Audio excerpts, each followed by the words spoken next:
Hello everyone, welcome to Vidyashree academy. I hope you are doing well. आज हम पढ़ने वाले हैं 29 नवंबर का करंट अफेयर की शुरुआत हर दिन की तरह हम मोटिवेशनल थॉट से करेंगे। एक बहुत ही महान समाज सुधारक जिनका नाम है ज्योतिबा फुले।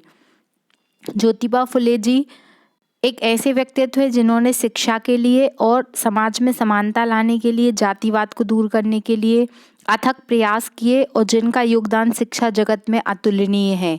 उन्होंने कहा था कि शिक्षा के बिना समझदारी खो गई, समझदारी के बिना नैतिकता खो गई, नैतिकता के बिना विकास खो गया, धन के बिना शूद्र बर्बाद हो गया। इसलिए शिक्षा महत्वपूर्ण है।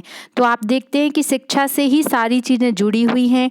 अंततः जो समाजवाद में जातिवाद है, जो ऊंच नीच की भावना है, वो उसको ख़त्म करने का एकमात्र साधन उन्होंने केवल शिक्षा को माना। और यह बात सच है कि अगर आपको समानता को ख़त्म करना है तो आपको शिक्षित होना बहुत ज़रूरी है।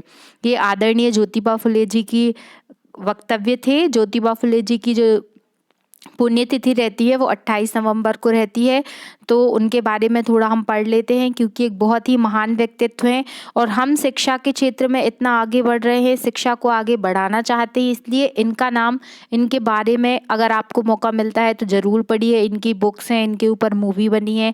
इनकी जो वाइफ हैं सावित्री बाई फुले, महिला शिक्षा में पहला एक ऐसा नाम जिन्होंने उस समय पर जिस समय पर जातिवाद इस तरीके से फैला हुआ था कि जब वो पढ़ाने के लिए जाती थी तो उनके ऊपर गोबर फेंक दिया जाता था, उनके ऊपर इतने बुरे बुरे कमेंट किए जाते थे, लेकिन फिर भी उन्होंने शूद्र महिलाओं को, शूद्र बच्चियों को पढ़ाया और समानता के स्तर तक शिक्षा को एक नया आयाम दिया। जाति, वर्ण, लिंग और परंपरा के आधार पर सामाजिक भेदभाव की तल्ख सच्चाई में हम इंसान नहीं कर सकते। ये भेदभाव इंसानी सभ्यता और पूरे विकास यात्रा पर सवाल उठाती रही है। ये सवाल मानवीय अस्मिता के लिहाज से तो अहम है, इसके लिए होने वाले संघर्ष को जानने समझने के लिए अलबत्ता इस असमानता के खिलाफ संघर्ष भी काफ़ी पहले शुरू हो गया था। भारत में इस संघर्ष के एक बड़े नायक थे ज्योतिबा फुले। आज इनकी पुण्यतिथि है, मतलब ये 28 नवंबर को उनकी पुण्यतिथि थी। तो आपको याद रखना है, ज्योतिबा फुले जी के बारे में आप पढ़िए। और जो MPPSC के मेंस के सिलेबस में भी पॉलिटिकल थिंकर में इनको जोड़ा गया है, तो वैसे भी आपको पढ़ना पड़ेगा। फिर आज की जो पहली न्यूज़ है वो है, किसे भारतीय ओलंपिक संघ का अध्यक्ष बनाया गया। बहुत ही महत्वपूर्ण न्यूज़ है और बहुत ही महत्वपूर्ण नाम है। PT ऊषा, जिन्हें क्या कहा जाता है, भारतीय उड़न परी कहा जाता है। इनको गोल्डन गर्ल भी कहा जाता है। तो याद रखिएगा कि पहली बार ऐसा हुआ है कि भारतीय ओलंपिक संघ का जो अध्यक्ष एक महिला PT ऊषा को बनाया गया है। तो इनका नाम याद रखना है। PT ऊषा हमारे लिए वैसे भी इंस्पिरेशनल रही हैं। भारतीय ओलंपिक संघ की जनक अध्यक्ष बनी है PT ऊषा। ये PT ऊषा जी का पिक्चर है। किरण रिजिजू जी ने भी इनको कॉन्ग्रेचुलेट किया है, ये उनका ट्वीट था। PT ऊषा के बारे में आपको क्या क्या पता होना चाहिए कि जब 1984 में 400 मीटर दौड़ में इन्होंने नेशनल रिकॉर्ड बनाया था। ओलंपिक के फाइनल में जाने वाली पहली महिला एथलीट बनी थी PT ऊषा जी। भारत को एथलेटिक्स की दुनिया में नई ऊंचाइयां पहुंचाने वाली पहली धावक PT ऊषा का जन्म कब हुआ था? 20 मई 1964 को इनका जन्म केरल के एक गांव में हुआ था। 1980 में जो मास्को ओलंपिक हुआ था उसमें अंतर्राष्ट्रीय करियर की इन्होंने शुरुआत की थी और 16 साल की उम्र में मॉस्को ओलंपिक में भाग लेने वाली सबसे युवा एथलीट बनी थी। अगर आज हम हिमा दास और बहुत सारे ऐसे एथलीट्स को देखते हैं तो उनकी जो प्रेरणा रही है तो वो PT ऊषा ही रही हैं। तो इनके बारे में इतनी चीज़ें हमको पता होना चाहिए। पहली महिला अध्यक्ष बनी है ओलंपिक संघ की। इनको पयोली एक्सप्रेस भी कहा जाता है और उड़न परी भी कहा जाता है। और राज्यसभा में इसी वर्ष इनका मनोनयन हुआ है। तो आपको याद रखना है 1986 में, देखिए 1984 में तो इन्होंने ओलंपिक में भाग लिया था और 1986 एक ऐसा साल जिसने इनके जीवन में बहुत बड़ा परिवर्तन लाया। 1986 में जो सियोल एशियन गेम्स हुए थे उसमें ये 4 गोल्ड मेडल लेकर आई थी। चाहे वो 200 मीटर प्रतिस्पर्धा हो या बाधा दौड़ हो या 400 मीटर हो, हर रेस में इन्होंने गोल्ड मेडल प्राप्त किया था। 1984 में जो एशियन गेम्स हुए थे उसमें इनका 4th रैंक आया था। ये कुछ सेकंड की वजह से पीछे रह गई थी। तो ये काफ़ी इनका मोटिवेशनल करियर रहा है, हम इनसे बहुत कुछ सीख सकते हैं।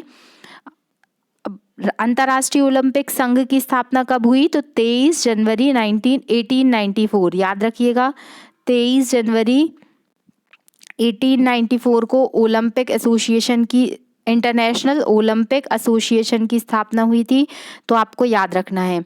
फिर जो 33वें ओलंपिक होने हैं कब होने हैं? 2024 में होंगे। कहाँ पर होंगे? पेरिस में होने हैं। और जो 34वें ओलंपिक होंगे आफ्टर 4 इयर्स 2028 में कहाँ पर होंगे? लॉस एंजलिस में होंगे। तो ये दोनों नाम आपको याद रखना है। पहली डिजिटल पंचायत कहाँ पर बनी है? तो केरल में बनी है, इसको भी याद रखिएगा। फिर जो सेकंड क्वेश्चन है वो है 29 नवंबर 2022 को किस राज्य में धम्मदीपा अंतर्राष्ट्रीय बौद्ध विश्वविद्यालय की आधारशिला रखी गई? तो देखिए आपको धम्म सुनने में ही समझ में आ गया होगा कि ये क्या है, बौद्ध धर्म से रिलेटेड है। तो ये पहला बौद्ध यूनिवर्सिटी बनने जा रहा है। कहाँ पर बन रहा है? त्रिपुरा में बन रहा है। तो याद रखिएगा प्रथम बौद्ध विश्वविद्यालय है, त्रिपुरा में बनेगा। त्रिपुरा के जो चीफ मिनिस्टर हैं उनका नाम क्या है? डॉक्टर मानिक शाह। बांग्लादेश और त्रिपुरा के बीच में कौन सी जो लाइन है? तो ये है शून्य सीमा रेखा, इसको याद रखिएगा, ये प्रश्न पूछा गया है। फिर बौद्ध धर्म के बारे में, ये जो यूनिवर्सिटी बनाई जा रही है धम्मदीपा अंतर्राष्ट्रीय बौद्ध विश्वविद्यालय, ये जो बौद्ध धर्म के 4 आर्य सत्य हैं, मध्यम मार्ग है, अष्ट मार्ग है, अष्ट मार्ग शिक्षा है, अष्टांग मार्ग है जो बौद्धिज्म का, उसके बारे में शिक्षा देगी। और बौद्ध धर्म के जो वो बौद्ध धर्म से रिलेटेड सारी शिक्षाएं इस यूनिवर्सिटी में दी जाएंगी। तो याद रखिएगा त्रिपुरा में बन रही है बौद्ध धर्म से रिलेटेड। कुछ फैक्ट आपको पता होने चाहिए जो एग्जाम में पूछे जाते हैं, जैसे अभिधम्म चक्र क्या कहलाता है? जब गौतम बुद्ध जी ने अपना जो पहला उपदेश दिया था तो उसी को बोला जाता है अभिधम्म चक्र। फिर जो बौद्ध धर्म का जो सेंटेंस आता है, जैसे आप जैन धर्म की बात करते हैं तो जैन धर्म में अहिंसा परमो धर्मा ऐसा बोला जाता है, वैसे ही बौद्ध धर्म का जो सेंटेंस है, ध्येय वाक्य है, वो एक तरीके से है अप्पो दीपो भव। अप्पो दीपो भव का मतलब होता है कि आप अपने दीपक स्वयं बनिए, आप अपने जीवन में उजाला लाने वाले स्वयं ही हैं। इस तरीके से गौतम बुद्ध जी ने समझाया है। और क्या पूछा जाता है? गौतम बुद्ध जी का जो बहुत ही अच्छा जो उन्होंने कॉन्सेप्ट दिया है और जो बहुत ही एक तरीके से उपयोगी है, वो है मध्यम मार्ग का। मध्यम मार्ग क्या बताता है कि ना तो हमें बहुत उच्च तरीके से जीवन यापन करना है, ना ही बहुत निम्न तरीके से, हमें मीडियम रास्ते को अपनाना है, मध्यम मार्ग को अपनाना है, और यही हमें सफलता तक ले जाएगा। फिर जो 4 आर्य सत्य बताए हैं वो कौन कौन से हैं? ये सब मेंस में भी पूछे जाते हैं और प्रीलिम्स में भी आपको पता होना चाहिए। जो 4 आर्य सत्य बताए हैं उसमें है दुख, कि सभी चीज़ों का कारण दुख है, दुख का कारण जो है दुख है, दुख निरोध है। इस तरीके से 4 आर्य सत्य बताए गए हैं कि जो हमारे जो तृष्णा का कारण क्या है? तो तृष्णा का कारण दुख है, दुख का कारण तृष्णा है, सॉरी मैंने उल्टा बोल दिया।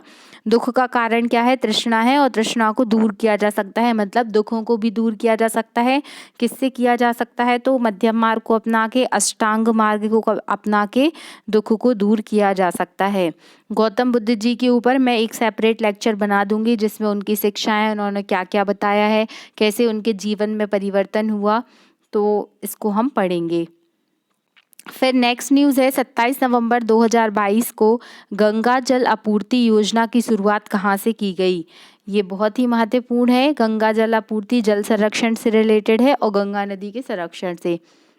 तो जो गंगा जल आपूर्ति योजना है ये बिहार से शुरू हुई है। बिहार में ये राजगीर करके एक स्थान है, तीर्थ क्षेत्र है ये भी, यहाँ से क्या हुई है? गंगा जल आपूर्ति योजना शुरू हुई है।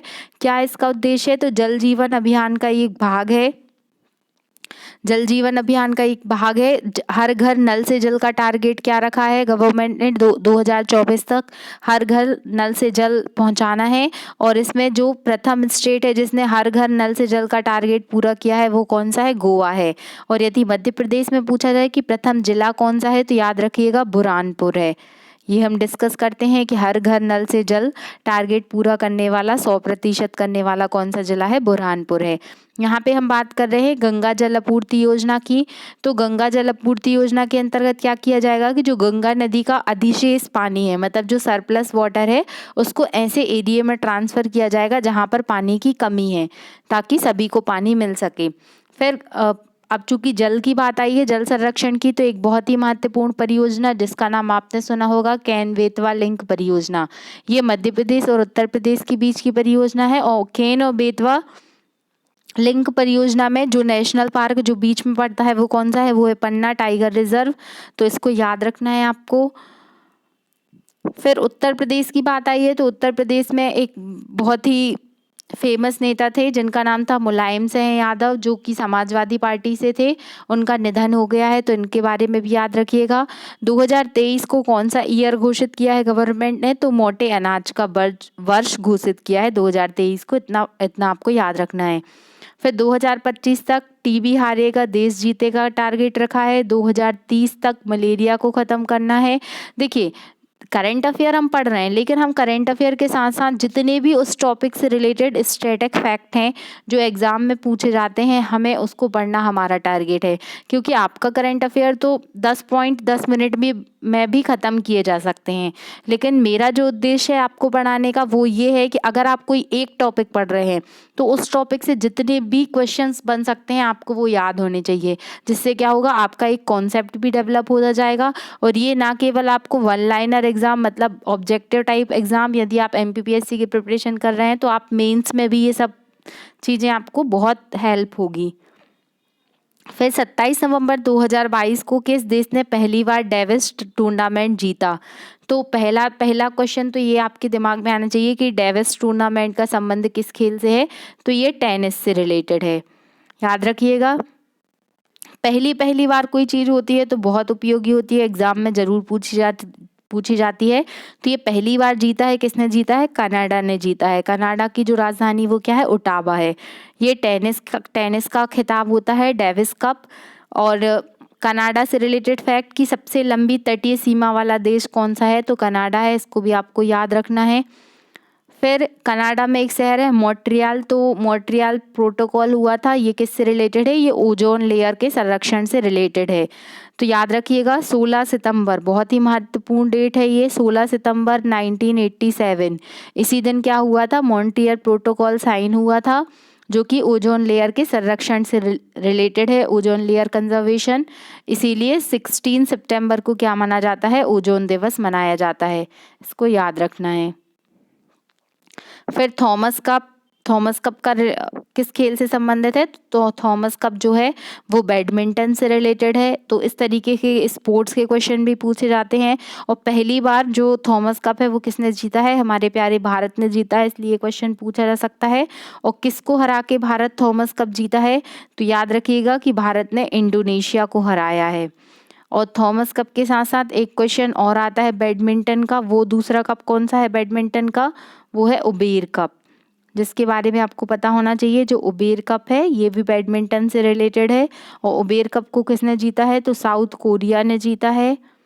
किसको हरा के जीता है, तो ये चाइना को हरा के जीता है, ये भी आप याद रखिएगा। फिर बैडमिंटन से रिलेटेड खिलाड़ी तो पीवी सिंधु, सभी इनका नाम जानते हैं।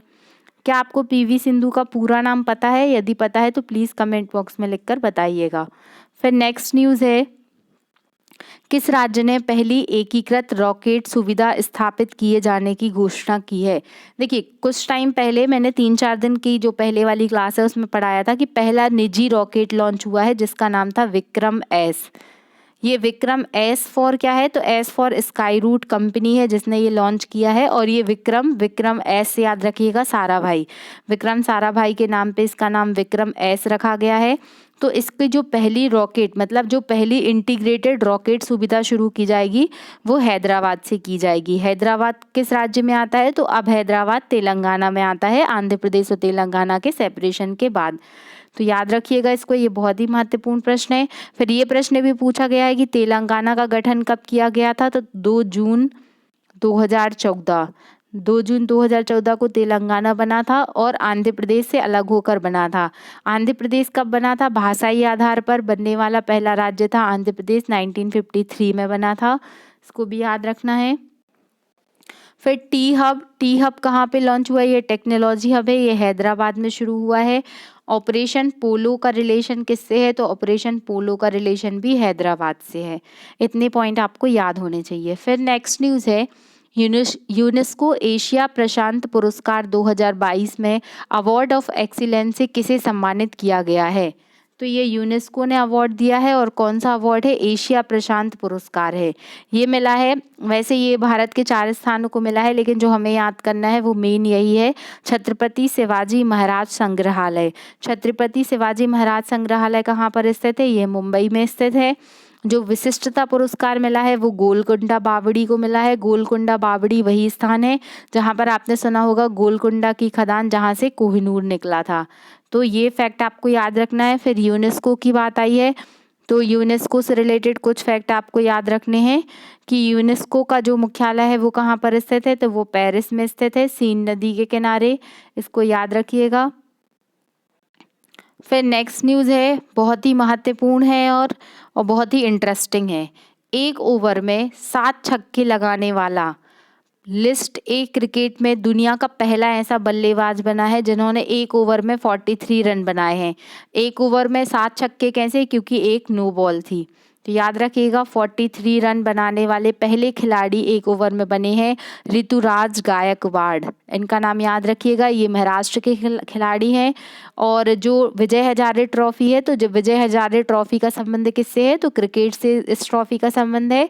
तो ये विजय हजारे ट्रॉफी में ही 2 स्टेट के बीच में मैच चल रहा था, महाराष्ट्र और यूपी। तो महाराष्ट्र के खिलाड़ी ऋतुराज गायकवाड़ ने ये वर्ल्ड रिकॉर्ड दायर अपना नाम लिखवाया इसमें, मतलब अपना रिकॉर्ड दर्ज किया है, जिसका नाम है ऋतुराज गायकवाड़। बहुत ही महान खिलाड़ी हैं। एक ओवर में 7 छक्के बड़ी बात है। हरिमो शक्ति, इनका नाम याद रखना है। इनका मैंने लेके आई थी, देखिए ये है ऋतुराज गायकवाड़। अब इतना बढ़िया काम किया है कि इनकी फ़ोटो दिखाना तो बनता है। देखिए ये छक्का छक्का छक्का छक्का और फिर यहाँ पे नो बॉल, और फिर मतलब यहाँ पर टोटल कितने हो गए इनके? 7 छक्के मारे और इन्होंने वर्ल्ड रिकॉर्ड कायम कर लिया गया। तो इस तरीके से अगर हम लोग भी अच्छे काम करेंगे तो हमारी फ़ोटोग्राफ्स भी इस तरीके से करेंट अफेयर में आया करेगी। तो पढ़ते रहिए और कुछ अच्छा करने की कोशिश कीजिए। फिर हरिमो शक्ति संयुक्त सैन्य अभ्यास, ये किस किस के बीच में हुआ है? तो हरिमो शक्ति सैन्य युद्ध अभ्यास हुआ है मलेशिया और भारत के बीच में। मलेशिया के अभी प्रेसिडेंट कौन बने हैं ये आपको बताना है। जो उदार शक्ति एक्सरसाइज होती है तो ये भी भारत और मलेशिया के बीच में होती है, तो इनका नाम याद रखिएगा। फिर भारत के वर्तमान में विदेश सचिव कौन है? तो ये तो पहले भी यही थे। तो भारत के जो वर्तमान में विदेश सचिव हैं वो कौन है? विनय मोहन क्वात्रा। पहले भी यही थे, लेकिन अभी इनका जो कार्यकाल है वो 2 साल के लिए बढ़ाया गया है। तो अब याद रखिएगा कि 2024 तक जो भारत के विदेश सचिव होंगे वो कौन होंगे? विनय मोहन क्वात्रा। कैबिनेट सचिव कौन है? तो जो आईएएस होते हैं, तो जो आईएएस अधिकारी का जो सर्वोच्च पद होता है वही कैबिनेट सचिव का होता है। वर्तमान में राजीव गाबा जी हैं, वो कैबिनेट सचिव के पद पर नियुक्त हैं। 5G सेवाएं प्राप्त करने वाला पहला स्टेट कौन सा बना है? तो गुजरात बना है। अभी गुजरात में इलेक्शन भी होने वाले हैं। 5G सेवाएं प्राप्त करने वाला पहला राज्य गुजरात है। 5G की शुरुआत भारत में कब से हुई, मतलब कब 5G सुविधाओं को लॉन्च किया गया था, सेवाओं को? तो याद रखिएगा 1 अक्टूबर 2022, ये याद रखना है आपको। फिर आज का जो क्वेश्चन ऑफ द डे है वो है 44वां अंतर्राष्ट्रीय शतरंज ओलंपियाड का आयोजन कहाँ पर किया जाएगा? ये मैंने आपको बताया है, ये पहले रूस में होने वाला था। फिर वॉर की वजह से बहुत सारे देशों ने कहा कि नहीं, वहाँ पर तो हम खेलने ही नहीं जाएंगे। तो फिर इसके बाद भारत को नियुक्त किया गया शतरंज ओलंपियाड चैंपियनशिप के लिए। कहाँ पर होना है ये आपको कमेंट बॉक्स में लिखकर बताना है। आप बहुत सारे लोग करंट अफेयर देखते हैं लेकिन वो आंसर नहीं देते हैं, तो मेरी रिक्वेस्ट है कि आप, यदि आपको नहीं पता तो आप गूगल से सर्च करके दें, लेकिन आंसर ज़रूर बताएं। इसके अलावा एक और सूचना है आप लोगों के लिए कि अभी जो पटवारी का एग्ज़ाम होने वाला है, एमपी पटवारी, और इसके साथ साथ एसएससी सीजीएल के जो एग्ज़ाम है वो 1 दिसंबर से शुरू होने वाले हैं। और एमपीपीएससी का भी नोटिफिकेशन आ गया है। एमपीपीएससी का जो 2022 वाला एग्ज़ाम होगा, 21-22 वाला, प्रीलिम्स होना है मई में। तो मैंने सभी उपयोगी प्रश्नों की जो एक सीरीज़ शुरू की है, आप प्लेलिस्ट में देखिएगा, तो उसमें मैंने अभी 8-10 सीरीज़, मतलब 8-10 जो पार्ट में लेक्चर्स बनाए हैं, आप प्लीज़ उसको देखिए। उसमें बहुत ही उपयोगी प्रश्न हैं जो सारे एग्ज़ाम में पूछे जाएंगे। इसके साथ साथ कंप्यूटर की भी MCQs की सीरीज़ शुरू की है, जिसमें मोस्ट इम्पॉर्टेंट MCQs हम डिस्कस करने वाले हैं। तो आप लोग उस सीरीज़ को देखिए और अपने दोस्तों तक अधिक से अधिक शेयर कीजिए। और अगर आपको पसंद आ रहा है वीडियो तो प्लीज़ लाइक कीजिए एंड सब्सक्राइब कीजिए। Thank you so much. जय हिंद, जय भारत। आई होप आपको वीडियो अच्छा लगेगा और आप इसे अधिक से अधिक लोगों तक शेयर करेंगे। खुश रहिए, पढ़ते रहिए। जय जय हिंद।